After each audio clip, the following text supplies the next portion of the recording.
काय त्यांच्यापासून करणार आहे। विशाल पाटील जी एका बाजूला सुरू असलेलं आंदोलन आपण पाहतोय, शक्तीपीठला असलेला हा विरोध कशासाठी? बरं, विरोध केला तर केला, आज तुमच्यावर गुन्हा कुठला दाखल करण्यात आलाय? शेतकऱ्यांवर काय गुन्हा दाखल करण्यात आलाय?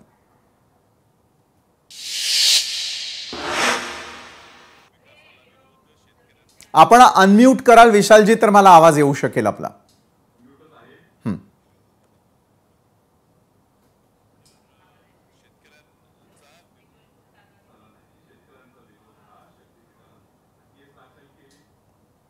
पर्याय नसतात, लोकांना दाबायसाठी कायद्याचा वापर करायचा, पोलिसांना पुढे पाठवायचं, जी गोष्ट सोप्यात समजोत्यानं लोकांची चर्चा करून। हे बघा, सरकार, मी लोकांचा प्रतिनिधी आहे आणि सरकार आज कशी निवडून आली असती तर ती लोकांमधनं निवडून आलेली आहे, त्यांना लोकमत मिळालेलं आहे आणि ते लोकमत ह्यासाठी मिळालेलं आहे की त्यांच्या अडचणी समजून घेण्यासाठी त्यांनी पुढे आलं पाहिजे।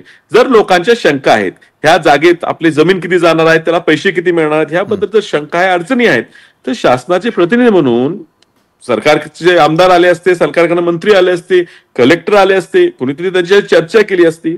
चर्चा न करता मुळात जमिनी बळकावल्या जायचा प्रयत्न करतात। शेतकऱ्यांनी आवाज उठवला तरी त्यांनी काय तोडफोड केलेली नाही, त्यांनी काय गुन्हे केलेले नाहीत, त्यांनी काय कुणाचा खून केला नाही, कुणाची मारामारी केली नाही, त्यांनी त्यांच्या न्याय हक्कासाठी रस्ता रोको केले। त्यासाठी माझ्यावर केस झाली, मी फिकीर करत नाही, पण सामान्य शेतकऱ्यावर आधी तुम्ही त्याची जमीन पण काढून घेताय, पुन्हा तुम्हाला त्याला आता केस दाखल करताय, तुम्ही त्याला अटक करताय।